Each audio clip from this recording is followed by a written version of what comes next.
창세기 8장입니다. 창세기 8장 13절에서 22절까지 13절에서 이제 22절 끝부분까지입니다. 창세기 8장 13절입니다. 601년 첫째 달 곧 그 달 초 하룻날에 땅 위에서 물이 거친지라 노아가 방주 뚜껑을 제치고 본즉 지면에서 물이 거쳤으니 하나님이 노아에게 말씀하여 이르시되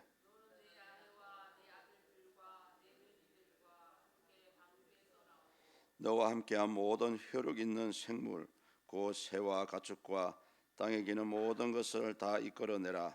이것들이 땅에서 생육하고 땅에서 번성하리라 하시매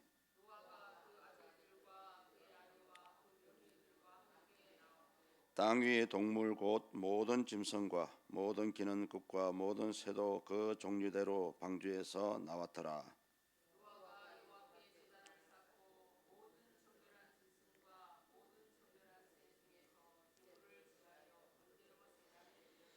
여호와께서 그 향기를 받으시고 그 중심에 이르시되 내가 다시는 사람으로 말미암아 땅을 저주하지 아니하리니 이는 사람의 마음이 계획하는 바가 어려서부터 악함이라.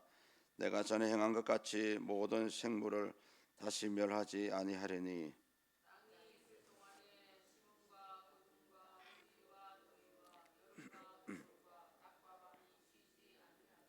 아멘. 예, 이제 홍수가 마무리되는 부분입니다.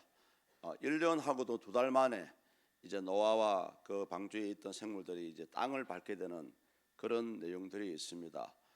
오늘 본문을 통해서 보면은 본문에서 중요한 부분은 2가지입니다. 땅에 내리자마자 노아가 했던 한 가지 행동, 그리고 이 노아의 행동에 대한 하나님의 응답하심, 하나님의 그 대답하신 가운데 아주 중요한 부분이 들어가 있죠.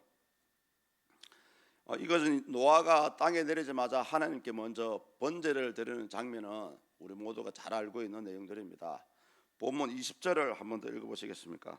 노아가 여호와께 제단을 쌓고 모든 정결한 짐승과 모든 정결한 새 중에서 제물을 취하여 번제로 제단에 드렸더라니. 아멘.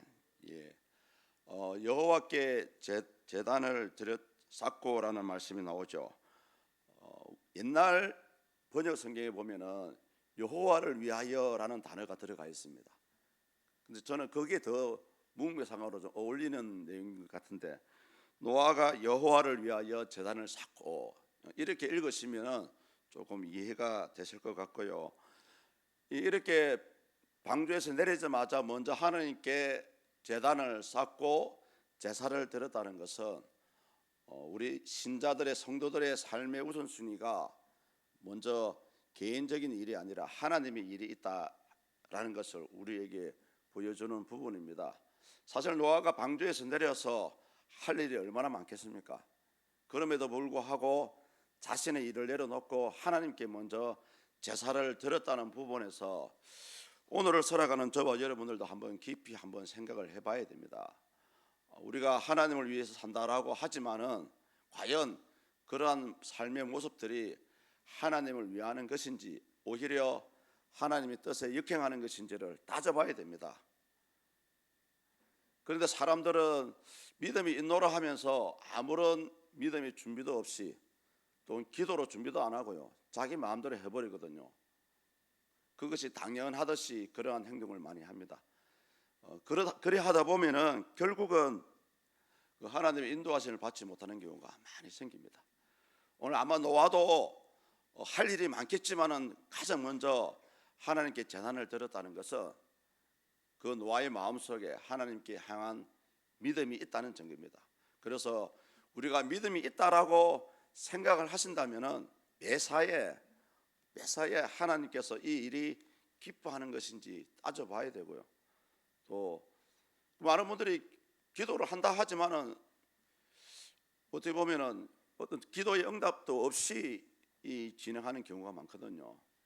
이런 부분을 우리가 한번 고민해 봐야 됩니다. 과연 우리가 진짜 말씀대로 살아가고 있나라는 부분을 생각을 해야 될 부분인 것 같습니다. 그리고 마지막 부분에 보면 제단이라는 단어가 나옵니다. 제단. 이 제단이라는 의미는 원문에 들어가면요, 짐승을 잡다 또는 희생을 드리다라는 그런 의미를 가지고 있습니다. 이것은 뭐냐면은 고대로부터 하나님께 제사를 드릴 때는 반드시 피 흘림이 있어야 된다는, 피 흘림의 제사가 있어야 된다는 것을 우리에게 보여주고 있습니다. 그것은 뭐냐 하면은 인간은 아담 이후로 태어난 인간은 그 죄를 가지고 있기 때문에 항상 제사를 드리기 전에 이 피 흘림을 통해서 죄의 용서를 받아야 되고요. 그 후에 하나님께 모든 제사가 진행이 되어야 되고, 또 신학자들은 이 부분에 대해서 노아가 이렇게 피 흘림의 제사를 드렸다는 것은 앞으로 오실 예수 그리스도, 예수님의 십자가의 피 흘리심을 예표하고 있다라고 생각을 하기도 합니다. 그래서 이 부분에 대해서 히브리서 11장 12절에 보시면 이런 말씀이 나와요. 이러므로 죽은 자와 같은 한 사람으로 말미암아 하늘의 허다한 별과 또 해변의 무수한 모래와 같이 많은 후손이 생육하였느니라. 오늘 하나님께 제사를 드렸던 노아는 이 번제를 통해서 하나님과의 관계를 다시 한번 회복하는 기회를 삼았고요. 또 하나님께 제사를 드린다는 것은 하나님을 하나님으로 인정하는 그런 의미의 제사다라고 볼 수가 있습니다. 더 중요한 것은 이런 노아의 행동에 대한 하나님의 반응이죠. 응답이죠. 우리 21절을 같이 읽으시겠습니다. 여호와께서 그 향기를 받으시고 그 중심에 이르시되 내가 다시는 사람으로 말미암아 땅을 저주하지 아니하리니 이는 사람의 마음이 계획하는 바가 어려서부터 악함이라. 내가 전에 행한 것 같이 모든 생물을 다시 멸하지 아니하리니. 아멘. 여기서 첫 번째 응답은 향기를 받으셨다는 그런 말씀이 나옵니다. 이 말은 노아의 제사를 진짜 하나님 기쁘시게 받았다라는 그런 의미로 우리가 이해를 하시면 되고요. 킹 제임스 영어 성경에는 이 부분에 대해서 영어로 만족의 제사다라고 이렇게 표현이 되어 있습니다. 만족의 제사 또는 만족의 향기, 제사를 향기에 부여하고 있고요. 우리 성도님들의 드리는 기도 역시 하나님께서 받으실 만한 향기로 성경에서 표현되고 있습니다. 결국 노아의 이 제사를 받으신 것은 결국 노아가 믿음으로 하나님께 제사를 드렸기 때문에 하나님께 받으셨습니다. 그래서 우리가 모든 하나님께 올려드리는 찬양, 기도, 예배 모든 것이 믿음으로 해야만이 하나님 받으시지요. 그냥 그저 그렇고 아무 생각 없이 드려지는 예물은, 제사는, 기도는 아무 의미가 없습니다. 이제 두 번째 응답에서 중요하죠. 내가 다시는 땅을 저주하지 아니하리라는 말씀이 나오죠. 땅을 저주하지 아니하리라. 이 말씀은 뭐냐면은 사람의 죄 때문에 죄 없는 땅을 이제는 그런 이유 때문에 심판하지 않겠다라고 합니다. 근데 여러분 이상하지 않습니까? 뭐가 빠졌습니까? 사람이 빠졌어요.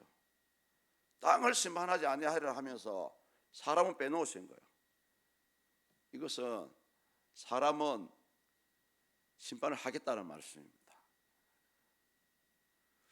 물로 사람을 다 죽이셨는데도 불구하고 땅은 심판하지 않겠다 했는데 사람은 심판하겠다는 의도로 이걸 받아들여야 됩니다. 이거는 뭐냐면 앞으로 마지막 날에 있을 마지막 심판 때에 하나님이 어떻게 심판하실 것인지를 보여주는 그 방향을 제시하고 있고요. 결국 죄에 있는 사람은 결국 마지막에 가서는 하나님의 심판이 기다리고 있다라는 것을 보여주는 부분이고, 그리고 땅을 심판하지 않겠다는 것은 뭐냐 하면은 하나님이 만드신 모든 피조물은 거룩합니다. 깨끗합니다. 그렇다면은 깨끗한 채로 있는 피조물은 다시는 하나님이 심판을 하지 않는다는 말씀이죠.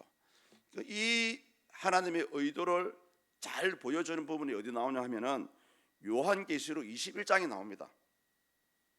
요한계시록 21장에 보면은 새 예루살렘이요, 새 예루살렘이 하늘의 하나님의 보좌로부터 어디로 내려옵니까? 땅으로 내려옵니다. 땅으로 내려와요. 이것은 뭐냐 하면은 마지막 날에 사람은, 죄 있는 사람은 심판하지만은 불신자와 사탄과 하나님을 대적하는 자는 심판을 하지만은 그 후에 하나님 만드신 피조물은 살려놓겠다고 하시는 의도고요. 그러한 가운데 새 하늘과 새 땅이 이곳에 내려온다는 말씀입니다. 그만큼 하나님께서 오늘 이 노아의 심판 후에 땅을 심판하지 않겠다는 의지, 또 다른 피조물은 심판하지 않겠다는 의지를 이 부분에서 보여주고 있는 부분입니다. 그래서 저는 이 부분을 보고 깜짝 놀랐어요. 우리 사람도 심판하지 않겠다라고 약속을 하셔야 되는데 사람은 쏙 빼놓으셨다는 거, 아주 무서운 말씀이라고 볼 수가 있어요. 오늘 이 본문은 이제 노아의 홍수가 이제 또 하나님의 약속이 실현되고 있고요, 또 완전히 이제 마무리되는, 이제 현실화되는 그런 부분들이 나오고 있습니다.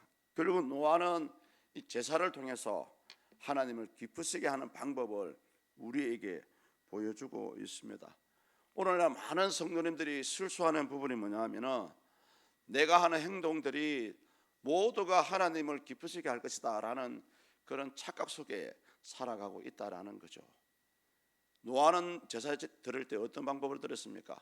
모든 정결한 짐승 중에서, 모든 정결한 새 중에서 제사를 드렸다라고 나오죠. 이것이 바로 하나님의 방법입니다. 하나님께서 기뻐하시는 방법대로 우리가 제사를 드려야 되고요, 하나님이 기뻐하시는 방법대로 여러분의 삶을 살아가야 합니다. 이게 가장 중요한 부분이에요. 그래서 우리 성경에 보면 예수님께서 그런 비유를 드렸지 않습니까? 주여, 우리가 주의 이름으로 귀신도 쫓아내고 주의 이름으로 많은 일을 했는데 왜 우리를 모른 체 하십니까? 그 예수님의 대답이 뭐였습니까? 나는 너희를 모른다. 왜 모른다 했을 거예요? 예수님 이름으로 기적도 나타내고 예수님 이름으로 교회도 부흥시키고 예수님 이름으로 전도도 했는데 왜 예수님께서 마지막에 너희를 모른다라고 했을까요? 그것은 사람의 방법대로, 사람의 방식대로 하나님이 일을 하니까 그것은 결국 하나님께서 받으실 만한 제사가 아니기 때문에 그렇습니다. 그래서 예수님께서 그런 놀라운 비유를 우리에게 보여주셨던 것입니다. 성도님들, 이 아침에 기도하실 때 과연 나는 진짜 하나님 원하시는 삶의 과정 가운데 있는지를 우리 자신을 돌아보는 그런 기회가 되었으면 좋겠습니다. 기도하시겠습니다. 하나님 아버지, 주님의 약속하신 말씀은 노아의 홍수가 끝나고 무려 1년하고도 2달 만에 성취가 되는 장면을 우리에게 보여주고 있습니다. 땅에 내려온 노아가 가장 첫 번째로 했던 일은 오로지 하나님께 믿음으로 정결한 짐승을 잡아서 하나님께 번제로 드리는 제사의 일이었습니다. 이것이 바로 하나님, 우리 인간의 삶의 우선순위가 하나님의 일에 있음을 우리에게 보여주는 장면입니다.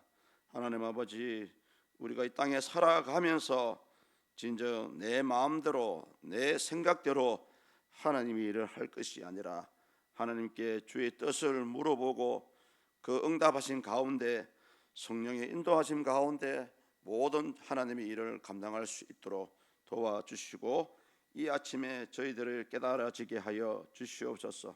이 서문교회를 기억하여 주시고 온 교회가 100일 동안에 릴레이 기도를 드리고 있습니다. 하나님의 나라와 교회를 위해서 간구하는 이 모든 기도의 소원들이 하나님의 뜻하신 바 가운데 성취되고 그 형통함을 누려갈 수 있기를 간절히 기도합니다.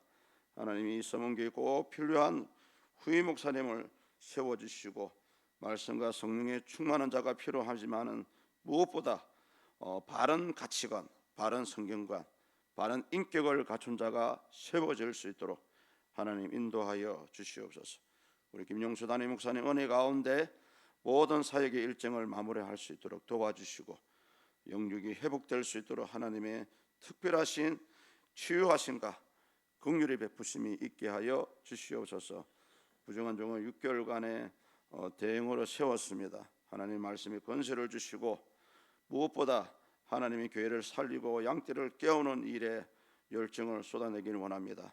성령이여 역사하여 주시고 감당할 힘과 능력도 더해 주시옵소서. 하나님 아버지, 우리 서문교회 식구들 가운데 지금 크고 작은 질병으로 고통과 아픔 가운데 있는 자들이 있습니다. 생명은 여호와께 있습니다. 불쌍히 여겨주시고 아버지, 그들의 남은 사역이 남아 있다면은 히스기야 왕을 치유하신 같이 그들이 죽을 병을 치유하시고 생명이 연장되는 역사가 일어나게 하여 주시옵소서. 이 새벽에 시간을 드리며 마음을 드리는 주님의 사랑하는 백성들을 특별히 기억하여 주시고 이들의 소원과 간구함이 온전히 하나님을 기쁘시게 하며 응답되어지는 역사가 나타나게 하여 주시옵소서. 감사합니다. 예수 그리스도 이름으로 기도드립니다. 아멘.